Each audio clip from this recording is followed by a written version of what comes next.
Anyway, ladies and gentlemen, my name is Dejan Cvetkovic. I'm Regional Technology Officer for Microsoft in Central and East Europe. And here with me, we have Mr. Tavi Kotka. Tavi is the Chief Information Officer of the government of Estonia. Over the last, I would say, year and a half, I had the pleasure to work with Tavi and his team, and also with Microsoft team on the concept of what we call Estonia Data Embassy.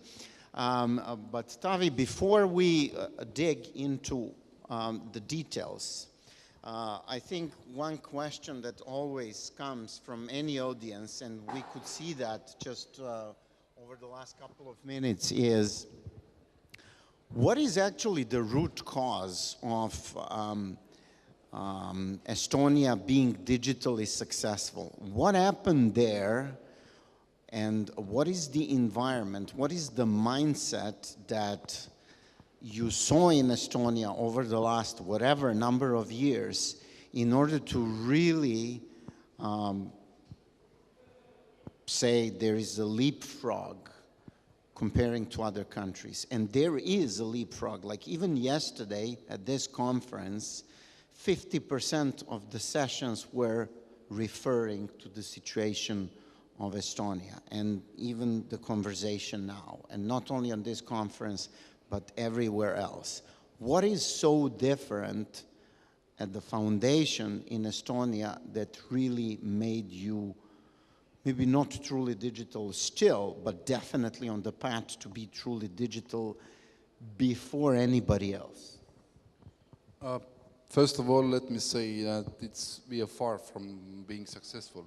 So there are still like thousands different things to do and achieve. So definitely it's not a success yet. But the core reason for Estonia being digital is the thing that basically all the Baltic countries have, that we have lots of land and not enough people. So when it's like the most crucial, especially in Estonia, where we have we have more land than, do you know that like all those countries, they have more land than Switzerland, for example, or Denmark without Greenland, or Netherlands or Belgium. I mean, like, so if you think in Netherlands, they have less land than we do, but there are 17 million people living, and we have 1.3. So it's impossible to serve all those people in private sector and public sector physically. Just not enough people to serve other people. So you need to force people to use self-service. You need to force people to use digital tools. I mean, like, so that's the core reason, and that's why the development started already 20 years ago. That's an interesting observation, but on one side there is a need. On another side, there is this issue of the adoption of information technology, and also the issue of trust. And how did you overcome that piece? Because, you know, how do you convince the person not only to use computer in everyday life, but to use computer to self-service himself or herself? Also, it's very important to understand, I mean, like, not all Estonians are tech-savvy. So, of course, there are, for example, elder people who don't use computers who won't benefit from that. So it's a normal thing. But it's like a hockey stick in the startup world. So if you think about Facebook users or Twitter users, like if they start a business, many years it goes like almost close to zero, and then it's a hockey stick. Yeah. So I think the same way with using this digital services. First of all, it hasn't been a government project. Also, as I said, the private sector also needs people to use self-service. They push them to use self-service.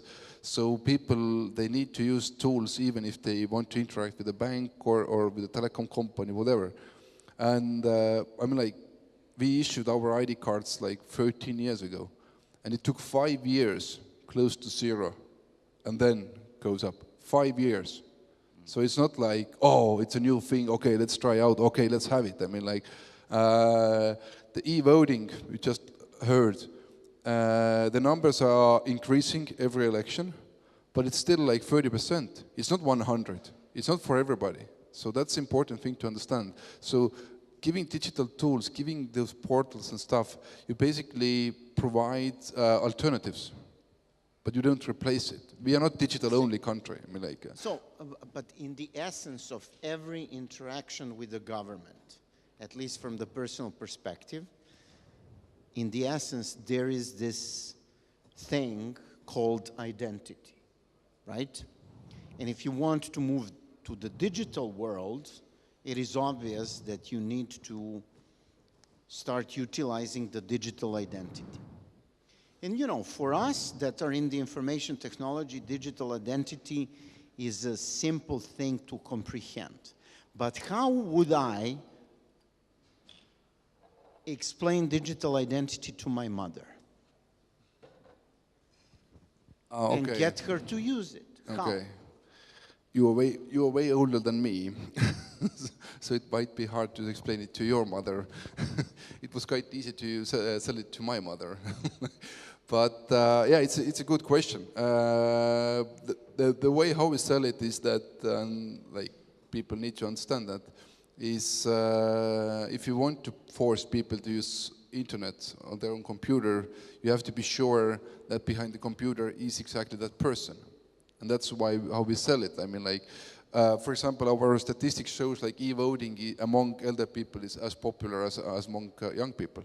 So, and they know that that card gives them the identity that if they use a computer, if they use the e-voting, then the system knows that behind the computer is he or she.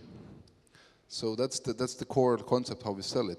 But I mean, like, somehow we always reach the elder people question when we talk about IT, and then I'm always getting nervous about that because it's very easy to like make a conclusion. Okay, yeah, it might be difficult for elder people, so let's not invest there or let's not think about it. But like 80% of the nation is not elder people. It's like working age people and young people, and I always say that. Let's solve the problems, let's bring and produce solutions to majority, so they are happy. And if they are happy after that, we are starting to deal with minorities.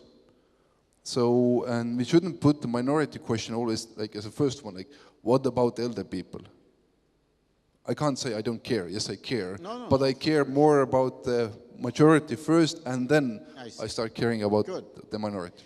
So we tackled the question on digital ID, and I know that Estonia was committed to this paperless idea as well as no legacy policy, and then it basically turned into the environment with many e-solutions. One of these solutions, obviously, that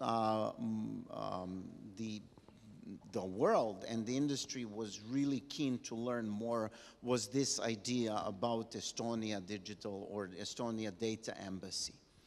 What is Estonia Data Embassy as an idea? What is that?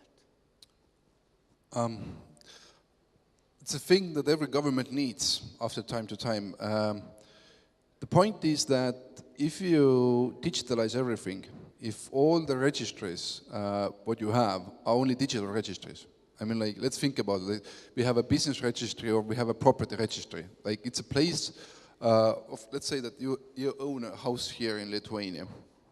It needs to be registered somewhere. So we put it in the system.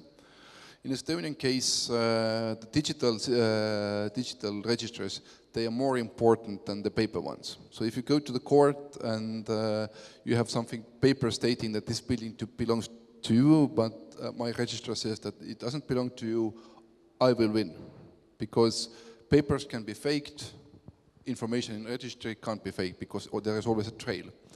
So, and now, if everything is digital, and let's say something bad happens, let's say that somebody is able to, delete that register, what's then? All the records lost, nobody knows who owns what house anymore. We are in chaos. So it's the same thing like with your like photos or family photos, for example. I mean, like you don't keep them in one place, in one hard drive, for example, because if something happens, you will lose all the memories. So what you do, you do backups. It's normal to do backups, and nowadays it's normal to do backups into the cloud. So you use like OneDrive or you use Dropbox, whatever you use. I mean, like it's a normal thing. You do backups. So the government needs to start doing backups also, just in case. Like you never know. I mean, like we have a problematic person in east of us. You never know how this guy can react. I mean, like so just in case you do backups. And you can do those backups to your physical embassies outside of Estonia, but those buildings, those like physical embassies, like Estonian embassy here in Lithuania, for example, those embassies are built for people. They are not built for data. So there is no double electricity. There is no special cooling. There is no double internet connection, etc. I'm like, it's a totally different type of building. So we started to think about like we need a different type of premise where we can keep our computers or where we can keep our data, and we need to have diplomatic immunity for that kind of, how to say, area or even virtual area. So that's how we started to work. It's a digital continuity issue. That's how we started to work with this. Okay, but it's like if you take a parallel with from Harry Potter.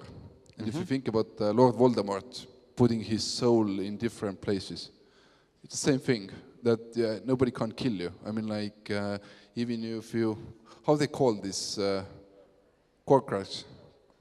Okay, too difficult English word for me.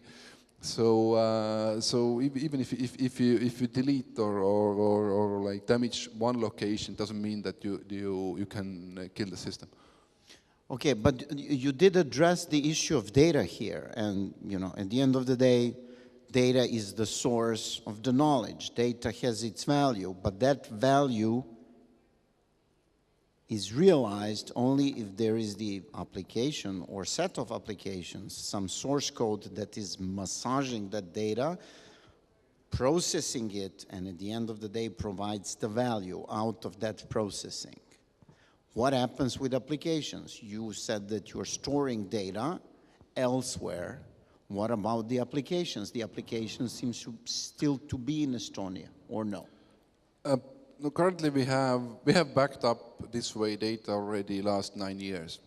So and we always, when we back up it, we back up it together with the application. So it's not running an environment. So it's not like if something happens in Estonia, then we like switch with 10 minutes and we are in new location. It's not like that. It's like if something happens in Estonia, then they will open up open computers outside. Then they put the system up. Then they like try to install the application on top of it, etc. So it's a huge process. So it's not just like a couple of seconds and it's there. But it can be there like a couple of days. So we keep the copy of application also outside. But you are right, I mean, like in overall picture, if you want to have the whole country up and running from the cloud functioning, then that level we haven't achieved yet. That's the area we are working at the moment, how to get it. Because for that purpose, the physical embassies are not suitable anymore. I mean, like, let's assume that we have this physical data embassy somewhere, and we run our application from there. It's one location, so it's quite easy to find out where it runs and basically have an attack towards that, towards those servers, and they take it down. So it's better to have some kind of virtual data embassy. But now it's a thing. I mean, like now you can't use like other government clouds. So you need to have some kind of triangle. You have to partner with something big, like I don't know, Google or Microsoft or Amazon. I mean, like you should buy resources from them, but at the same time they are private companies. So somehow you want to keep this diplomatic immunity. So you somehow need to regulate this. So even if the private company offers you solutions, you need to like form so-called virtual data embassies. So you need like let's say Microsoft is US company, so there has to be a contract between US government and Estonian government together with Microsoft that if Estonian government treats this virtual area as their embassy, there are certain rules that Microsoft needs to obey or follow to guarantee the diplomatic immunity. It's very difficult to understand. You need to open up your chakras to actually feel it and to get the concept, but it's possible. Yeah, and definitely one would say that the rules and regulations that we are facing today and that we are dealing today with are definitely lagging behind the potential that can be realized using the information technology. And one of the areas is definitely the area that deals with data security, data privacy, data location, data protection, and things like that. So, you know, I do work in the company that is a cloud provider, and we do face a lot of challenges from our customers when it comes to the issues of data protection and data security. But it would be interesting to understand from your perspective, how come Estonia was not, I would say, that rigid when it comes to the data being exported outside of Estonia, right? In many EU countries, we see today there's laws that are basically saying data has to be in the country. And maybe they don't say that. They don't say data has to be in the country. They say that the public registries that contain the data of country X have to be located at the territory of that particular country. You see that everywhere, right? Like from my perspective, that's a very hard blocker that I see in at least 50% of EU countries. You know, it doesn't specifically say you can't use cloud, but if you have that regulation effectively, you know, you are prevented. How come you were able, or the people around you, you were able to relax that kind of environment a bit and at least give it a try in Estonia? I mean, like, it comes back to the core question, like, can I trust the government? And for example, if you ask from a German like person, I'm like, can you trust your government with data? They say no. But on the same time, they're using this, and this actually has more information about your health than a doctor have, and or has. And as we all know, most probably Apple and Google and everybody is sending their data also to the US government. So basically using this, you're saying that I don't trust German government, but I trust US government. Ridiculous, right? So the point is that, at least in our society, people have understood that if they're using this, most probably if the US government really would like to know what's your health conditions or what's your health problem, they most probably could use it. I mean, like, whenever you have some kind of problem, you most probably search it from the internet. So you will be using this tool, a device. So they know what's happening with you. So, but if they know, can I trust government also? And in our case, Estonian people, they trust the government. They know that they can give the data to the government. And I mean, like, if you think about it, who is better data protector? Who has more resources to protect data? Estonian Ministry of Social Affairs or Google? Who is the better, who could provide better protection against cybercrime, cyber attacks, everything? Estonian Ministry of Social Affairs, IT department, or Google? Yeah, it's Google. So, I mean, like, and if it's so, I mean, like, why then we say that it's more secure to keep and trust our IT department compared with a large company? So again, I mean, like, if you start thinking about it, like, the right answer pops out to yourself, like, instantly. So, but of course, I mean, like, the issue that Snowden, for example, showed. I totally understand the European Commission and or European Court, who just had their own opinion about safe harbors. I totally understand them, because the thing that European citizens are not controlling their data if it's kept overseas, it's a real issue.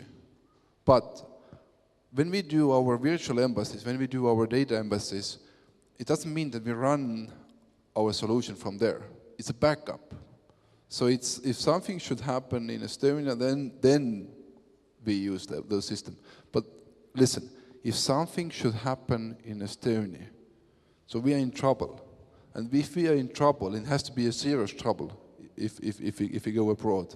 So if we are in serious trouble, we are more concerned about survival and not so much like, can US government copy this information or not? I mean, like, most of the registers anyway, they are public. I mean, all the property registers, all the business registers, it's public information anyway. So if US government wants to have a copy, please.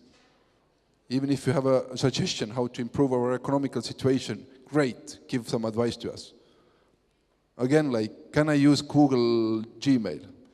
I mean, like, it's a free application. Yes, I could. I mean, can I use Microsoft Office 365? You're keeping those files, like, not in Estonia. I should be worried or not? Come on. Yes, there has to be a rule if I'm dealing with, for example, I don't know, government top secret. But government top secret is less than 2% or even less than 1% of the government data that we are handling.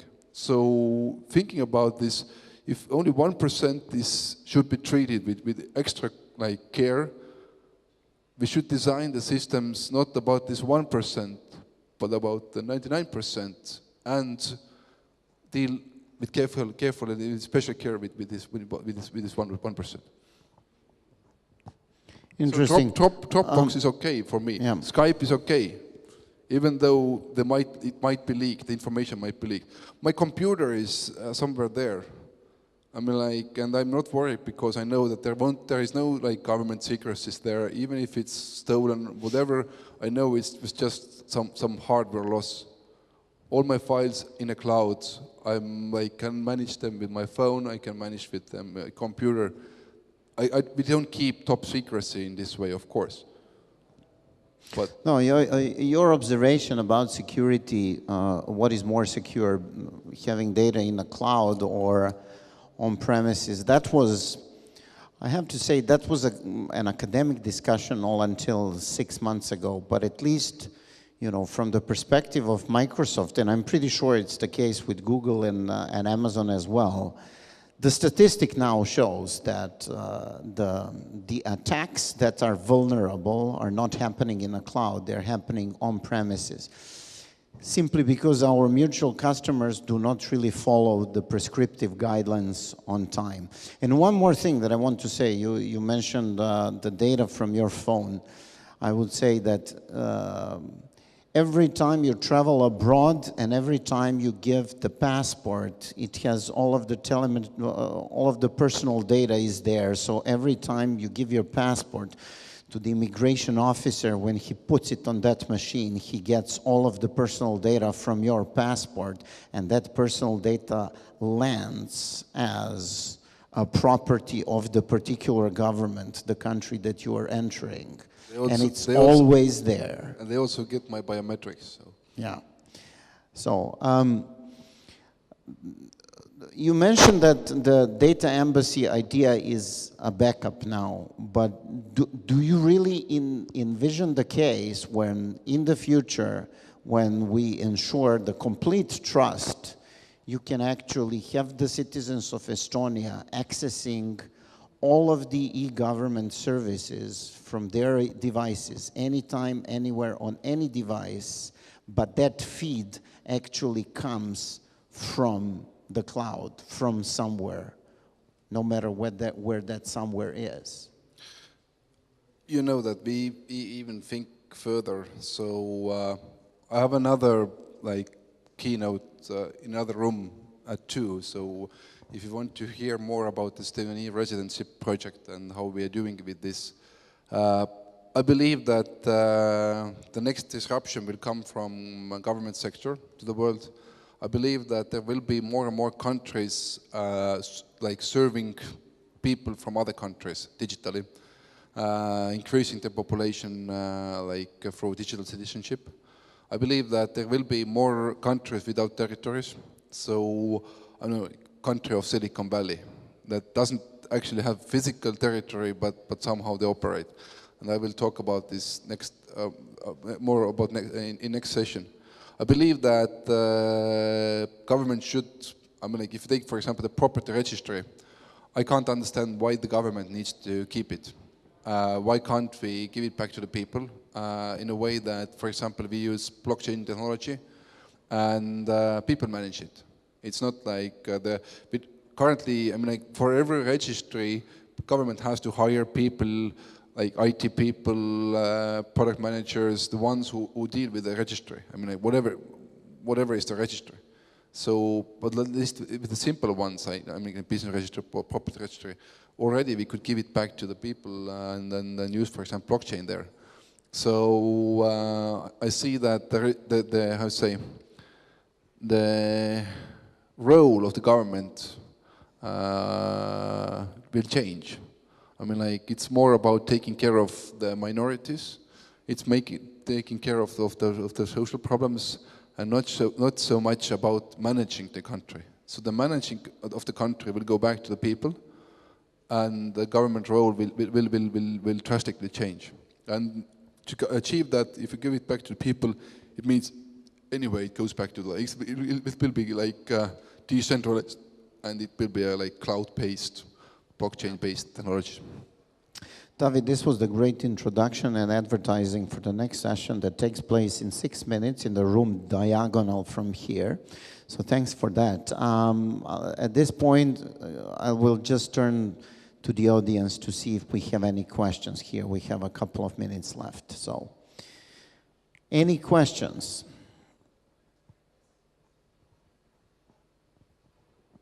Topic was too philosophical and no, come hard. on. Here you go.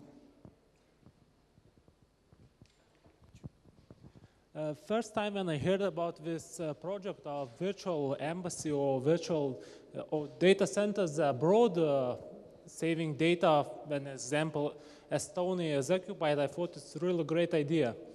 But now I'm seeing it a bit different way. I can tell you history of Lithuania independence. At the beginning of 20th century, we had idea to create our country in Madagascar, if you know such an island near Africa. And afterwards we created here, and we were occupied. And when we got our independence at 1990, we used our constitution before Second World War for a few hours, and afterwards we created new one temporary. What do you think, how much of this data you will use if one day Estonia will be occupied? Will you create another Madagascar of Estonia, or what you will do with the data, and what it will happen if one day you will be once again free? How much of the data you will use? But you touched a very important thing. Estonia got back their independence in 1991, a little bit later than Lithuania. The first task for the government was to understand who are the citizens of Estonia. If you remember, the huge majority of, or not majority, but huge part of the population were Russians, especially in Latvia and in Estonia compared with Lithuania. So like close to 40% in Estonia were Russians. So they lived in Estonia. So we want to differentiate like which were the Estonians, which are the Russians. So, and the first thing was like, okay, how are we going to do it? Let's say, if you are able to prove that any of your ancestors, their mother, father, grandmother, grandfather, was Estonian during the First Republic time, not the First Republic, but the period between 1918 and 1940, if you're able to prove that, you're automatically Estonian. So how you prove it? So they opened up the first, the historical materials, archives, church books, like, oh no, here is my grandmother, she's Estonian, so I'm Estonian. 3 years later, 1994, the government decided that all the property should be given back to the people who owned that property before occupation. So, my grandfather, they got back their farm, for example, because if you remember, Soviet Union basically, took, like, it was government belongings, so the government owned all the property. So now the government decided, like, we give the farms back. So how you prove that? Again, you open old archive materials, you show that, like, this property belonged to my grandfather before Second World War. Yes, I want it back, and you got it back. So you're relying on data that is on paper. And that's a problem at the moment. So as we don't have data on paper anymore, everything is digital. So we need to keep it outside because, yes, if the occupation happens again and after 70, 80 years, we will sing ourselves free again, and we decided, okay, let's restore the situation what was like in, like, let's say 2018. It never happens, of course, but, like, let's say, how are we going to do that? And then we need a backup, and that's why those data embassies are extremely important, because they are outside, they are in US, they are in UK, I mean, and then they are in Japan. So that's the point. I mean, then we have the data and we can go back because we don't have any archives or paper materials anymore. That's the main point of the data embassy.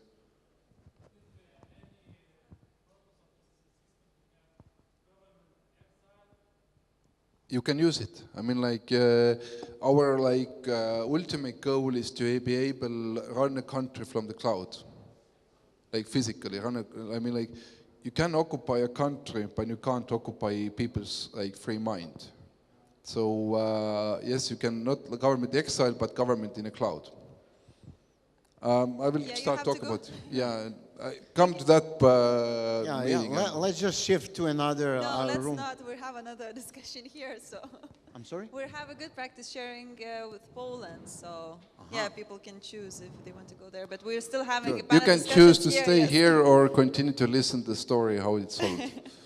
Ladies and gentlemen, thank you very much for your participation, and Tavi, thanks very much for the insightful story on Data Embassy. Thank you. Thank you.